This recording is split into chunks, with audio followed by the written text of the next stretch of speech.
So this is welcome to our COVID Hero session on helpful thinking. I believe this is the first session, that I'm presenting. So just to introduce myself quickly, my name is Kerr. I'm a research associate at OSU and also a clinical psychologist.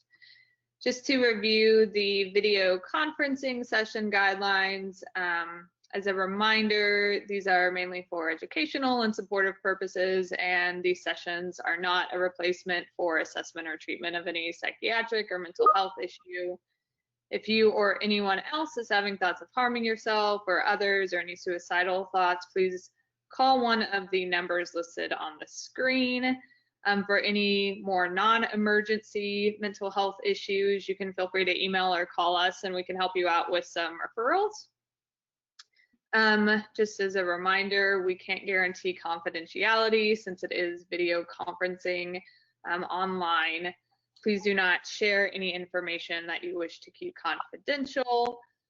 Feel free to turn on your microphone and talk if you would like, or chat if you prefer, if that's easier for you. Just be aware that if you speak, it will be on the recording. Although Namik, chat is not recorded, correct? No, chat is not recorded. Yeah, but the session is recorded. That kind of goes without saying based on the past one. So chat's not recorded, but anything you say would be recorded. I think that's about it. Namik, was there anything I missed? Nope. All right.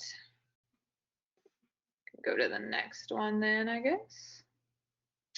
So this is the helpful thinking, so the second from the bottom there, session of the COVID Hero program. So you can see the other ones on there: mindfulness, healthy connections.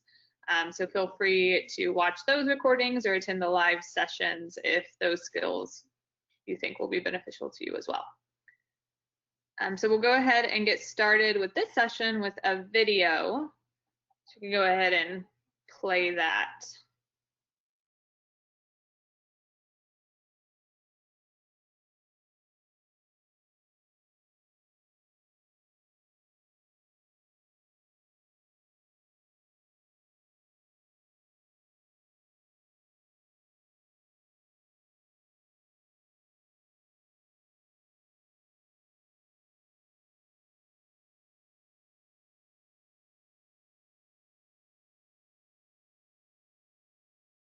So the video alluded to some strategies that we'll talk about in other sessions. For instance, like the gratitude practice we'll be talking about in the positive activities session, but also talked about monitoring rumination and negative thinking and identifying more helpful ways of thinking. So that's going to be the focus of this session, is identifying more helpful ways of thinking. Because when a crisis such as COVID-19 occurs, we often see an increase in negative thinking in the individuals in that crisis, which unfortunately in this case is basically everyone. So it's understandable, because not only are there negative things going on that we're thinking about, but also, as mentioned in that video, our brains are kind of wired to pay attention to any sort of threat to survival, like a virus. So we kind of get stuck on thinking about anything that might be threatening or that's going wrong. Kind of how the video talked about, the negative thinking tends to be a little stickier than the positive thinking. And so while we can't change a lot of what's going on around us, we can change our thinking to move the focus from unhelpful to helpful thoughts. But this does take practice. So in this session, we'll talk about some ways that we can put that into practice. Namik, did you have anything you wanted to add on that? No. Move forward. All right.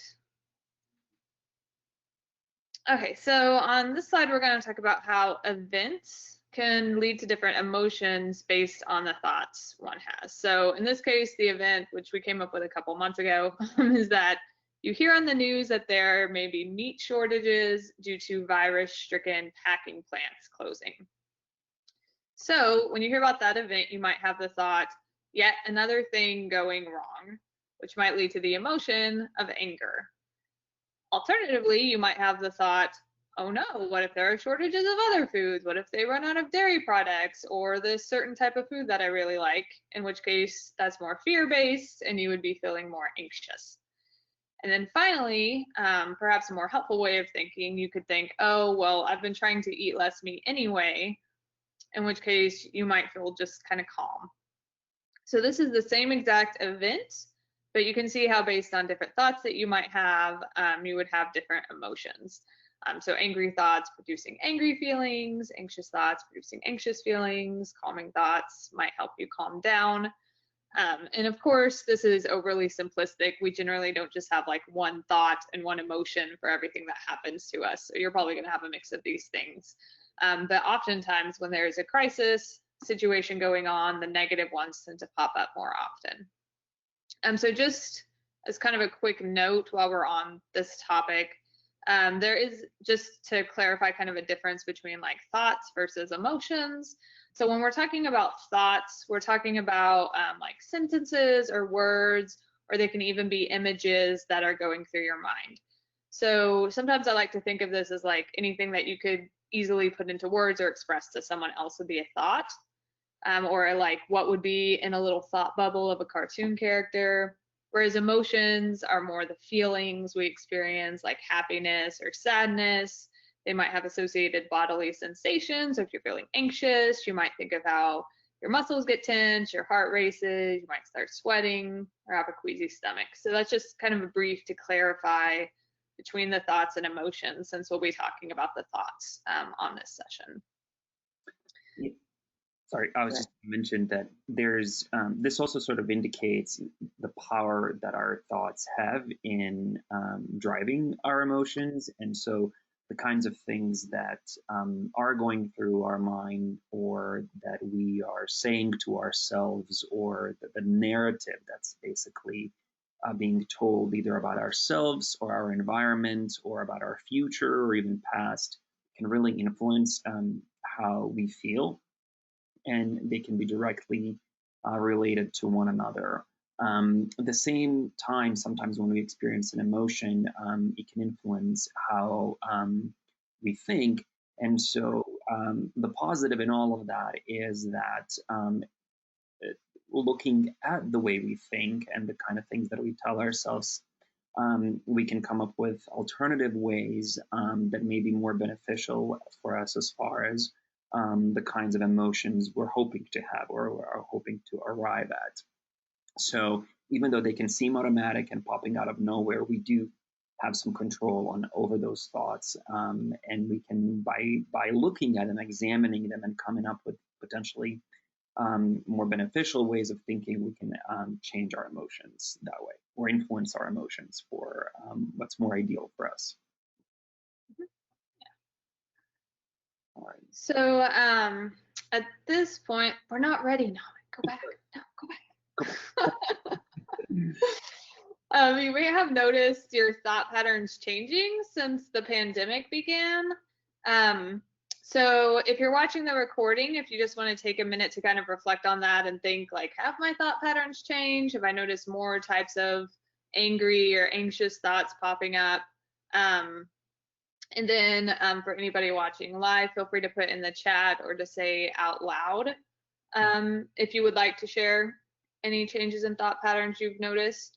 And I'll just give like 10 or 15 seconds to kind of reflect on that.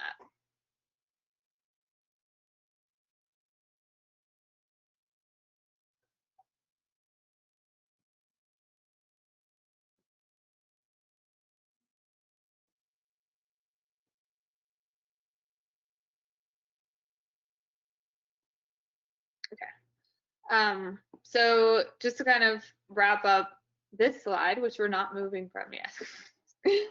Some of these thought patterns that we have are, as I mentioned before, they're natural to arise whenever there's a crisis going on, but oftentimes they can make it even worse than it already is by increasing our distress.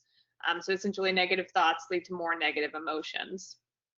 So just some examples of unhelpful thoughts would be thinking like absolutely nothing is going well, things are never going to get better.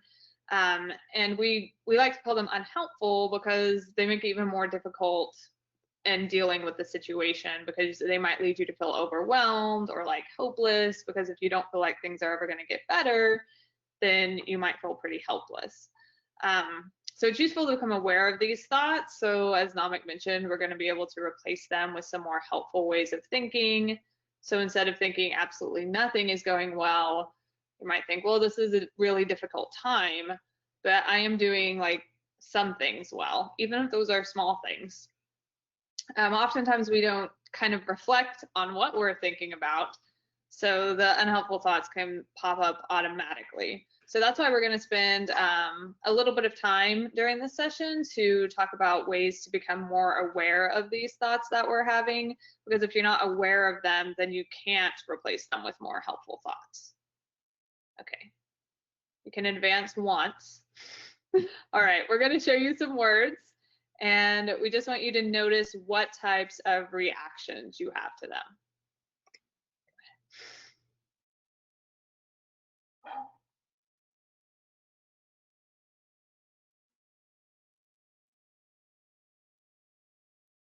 Okay, and then as you're kind of thinking about those reactions, what types of thoughts do you have? And feel free to just kind of think about it to yourself or to share those out loud or in the chat.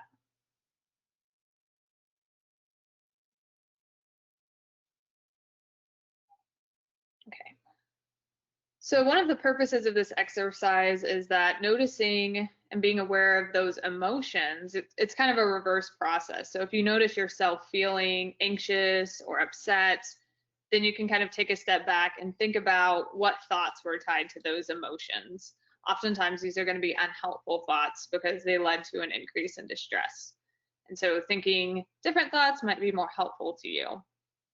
And I also want to take a moment to say we're not just thinking, oh, just think positive and rosy and everything's going to be great. Just focus on the positive. Don't worry about anything that's going wrong. Because many of the thoughts, the negative thoughts you have are understandable and might even be accurate reflections of reality. We're just wanting to focus on more helpful things, what's going to help you and your distress levels kind of get through this pandemic, essentially, or get through the next hour or whatever it may be. And also just to switch kind of the focus. So even if you have these thoughts pop up, maybe switch your focus to be more on positive or helpful thoughts. Is there anything you wanted to add to that, Namik? No, yeah, like you were saying, just to reiterate that when we work with our thoughts, this isn't sort of meant to be sort of Pollyanna thinking. It's not meant to be wishful thinking. It's not meant to be unrealistic or fake or faking till making it kind of thing. It's really meant to be looking at the thoughts and finding realistic, solid, true things to replace it with, possible things to replace it with. And so that's the part that takes a little bit of effort and practice. It's not really ignoring things, it's just working with them. Right. Yeah. Right. All right. So there are some common sort of themes, and you can go ahead and just pop them all up there. Yeah. Of unhelpful thinking that often come up during crises. So some examples we have here are themes like control. So an example under that theme would be, I have no control over anything. Another one would be helplessness. So you might think things will never be the same again, kind of no matter what I do, nothing's going to change. And obviously these overlap a lot. But another one is safety. So thinking the world is a dangerous place for you and your family. Some other ones not shown here might be things like guilt or blame, hopelessness, or about your own coping ability, thinking negatively about that. And so kind of being aware of these themes might help you to identify those negative thoughts, because you're more aware of like, oh, this is kind of under the control theme, or we talked about this in the session about helplessness and how it's pretty common. Your own thought patterns might fall under all of these, or they might just tend to fall under one, or they might fall under a different theme that we haven't mentioned. But just being aware can help you identify any unhelpful ones that come up. We're about to go through some examples of common unhelpful thoughts and then some alternative ways of thinking. But just to reiterate, these are just examples that are kind of generic that we popped up there. It's totally fine if these don't necessarily reflect your own experience. We want you to just kind of use them as a springboard to kind of reflect on your own patterns and your own thoughts. And one thing in identifying negative thoughts or unhelpful thoughts is you can think of sort of when we speak in absolutes, when we say things always or never, or I have to, or I must, or I should, or I shouldn't, or I mustn't. So usually those tend to be the kinds of thoughts that we can potentially work with, because very few things are absolute and always happen or never happen. And so if you notice yourself saying those kinds of things to yourself or hearing those kinds of things, then those are potentially unhelpful thinking patterns to go after. Yeah. All right, so, and you'll notice this slide is going to have a lot of I shoulds on it. So the first example, I should be coping better would be potentially an unhelpful thought. One reason we know that is because it's associated with negative emotions such as being embarrassed or fearful. And then so the goal here is to kind of replace that thought or change that thought in a way that's going to be more helpful for you. So in this case, it's most people are having trouble coping with this. So kind of like, I'm not the only one. This is like difficult for everybody, and I'm doing the best that I can. And then the emotions would be, you might feel satisfied, kind of like, okay, I'm doing what I can, and then less guilty about it because you're doing the best that you can. So one thing to kind of, since this was the first example, to pinpoint is we want the helpful thought's going to be most helpful if it's related to the unhelpful thought. You know, if it's not just like totally changing the subject kind of in your brain to being like, but my family's doing great. Like it should be kind of related to the coping or whatever is causing you distress. So the next one is another I should. So I should be doing more. So it's kind of on the same theme, except it's more outwardly focused, doing more to help people or whatever it might be. And so having this thought leads to emotions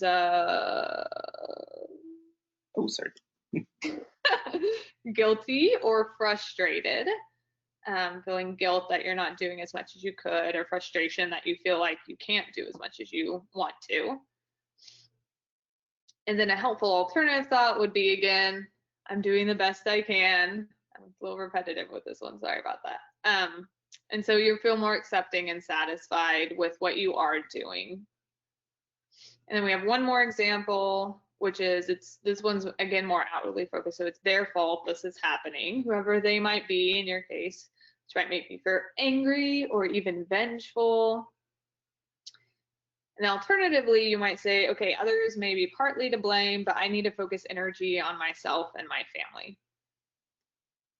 which would help you feel more motivated and less vengeful. I like this last example because I think it's a clear example of how you're not necessarily like denying what might be the reality of whatever situation this is. So you're still acknowledging it, like others might be partly to blame. You're not saying, oh no, everything is just fine. And although you might go to another negative thought of like completely out of anyone's control, but it's redirecting the focus. So you're redirecting, but you know, that's outside of my control and I need to focus energy on what I can help, which is myself and my family. Kind of going back to that problem solving session that we had. Yeah. Or even saying, you know, everything is my fault, or this is entirely my fault. You know, chances are that there are other reasons things happen and develop in certain ways. And so not necessarily putting all of the focus on yourself and saying, well, I am partly to, you know, blame for something, but other folks or things that were completely out of my control, such as a pandemic, were partly to blame for some of these things as well. So again, kind of balancing the thoughts out. Right. So I just want to pause right here and just make sure there aren't any questions, comments, concerns.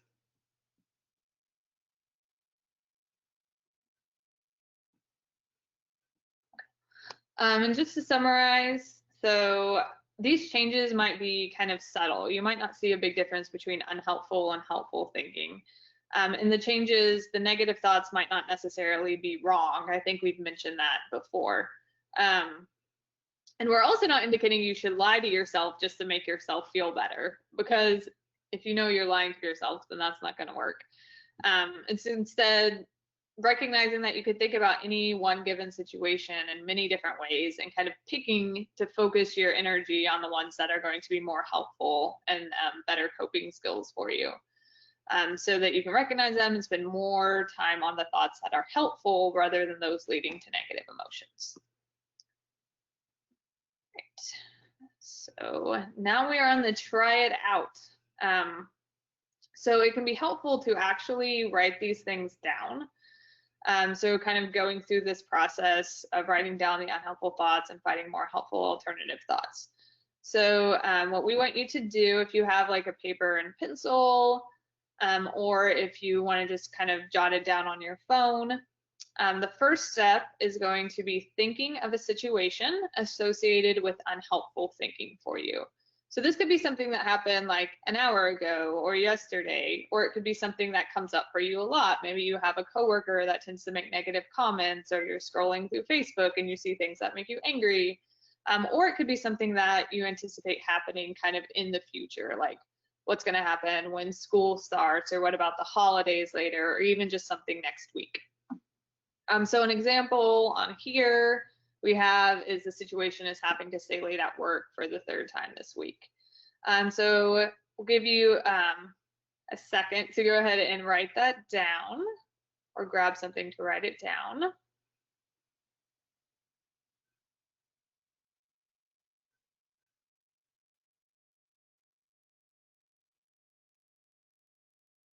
Okay, and so the next step will be to write down the unhelpful thought, which in this case is, I'm never going to have time to rest. So in this situation, this person is having to stay late again, feeling like I'm never going to have time to rest. That's another absolute, like Namik mentioned. And then the next part for this is thinking about the emotions associated with it. So in this case, it's feeling frustrated and angry. So you can list more than one or just one, and you might have varying degrees. So we'll give you a few seconds again to write down the unhelpful thought and then the emotion.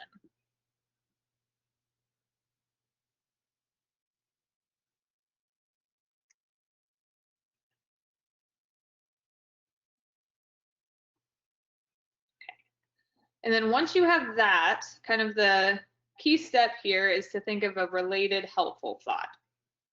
So this could be either a more realistic assessment of the situation. So maybe you were exaggerating some negative components, or using kind of always or never, or things like that. It could be focusing on something positive about the situation. So this case, thinking, oh, well, I'll get overtime pay. Thinking about the coping skills you have and how you've gotten through things in the past. That can be an especially helpful strategy if there's really nothing great about the situation that you can think of or focus on. It's focused on your own abilities and coping skills, or just any other way of thinking about the situation that's more helpful for you. So the example here is, I'm tired and stressed now, but this situation won't last forever, and I have a day off next week. So kind of focusing on the short-term effects, that it is just short-term, and something to look forward to in the future. And then once you have that, you're going to write down the new emotion. So in this case, it is hopeful and less frustrated. So sometimes the new emotion might be just that your negative emotions aren't as strong. So we'll give you a few seconds again to try to think up with a related helpful thought.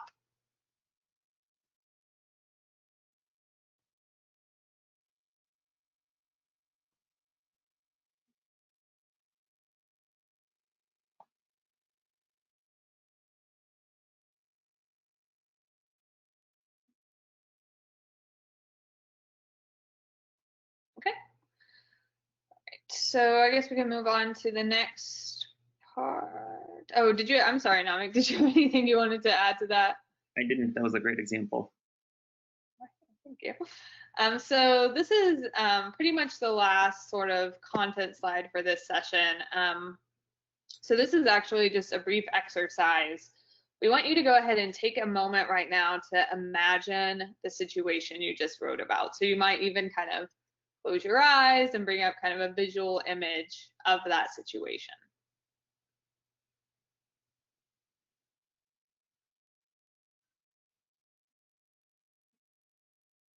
And then once you've kind of got that imagination going, we want you to practice thinking that helpful thought that you just identified and wrote down. So kind of imagine the situation going on and just thinking to yourself that helpful thought.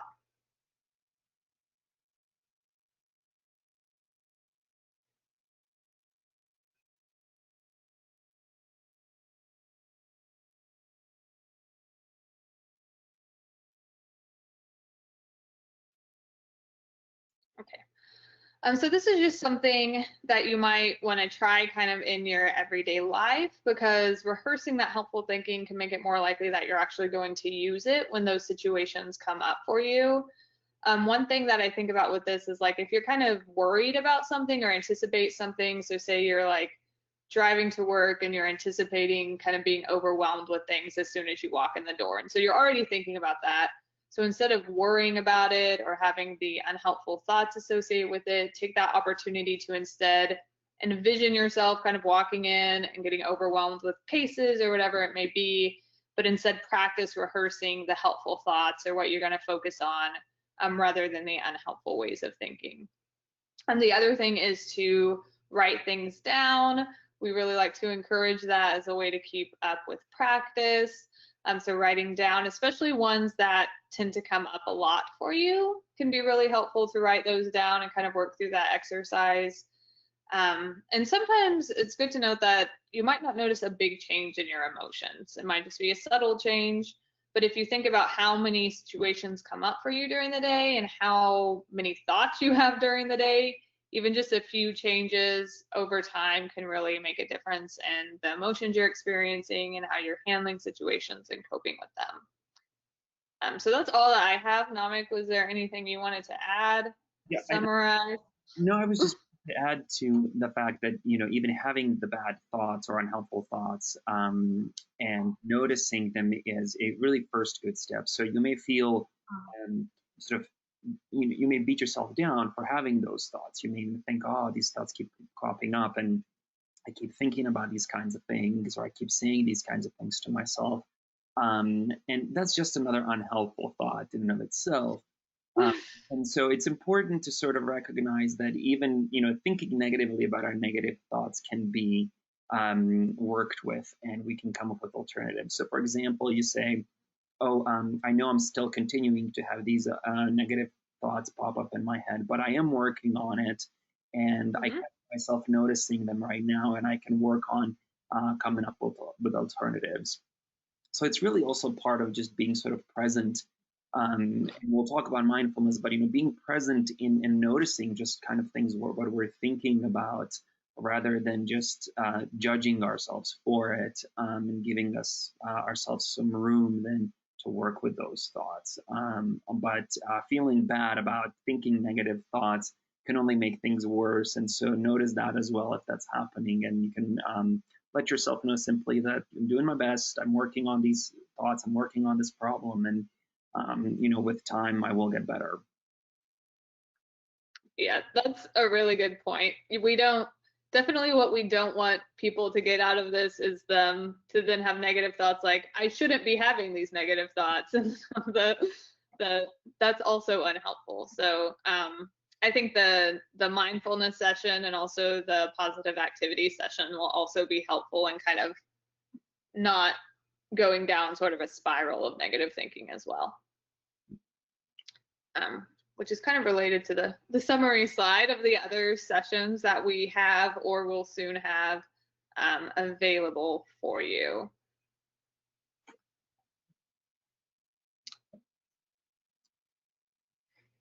If there are any questions or comments, feel free to speak up or send them in the chat, and then we can discuss.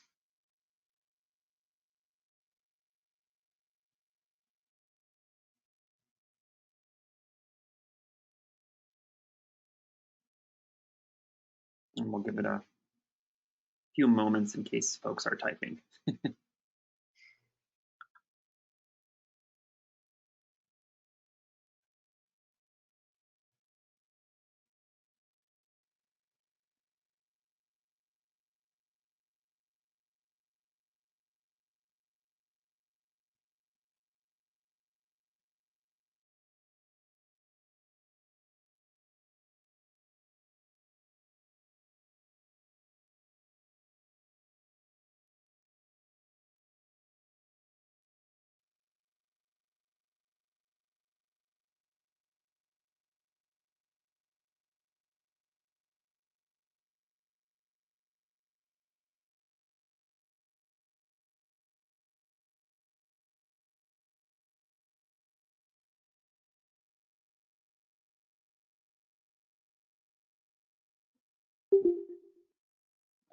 If there aren't any questions or comments or concerns, then we will wrap up the session, and we will see you all next time.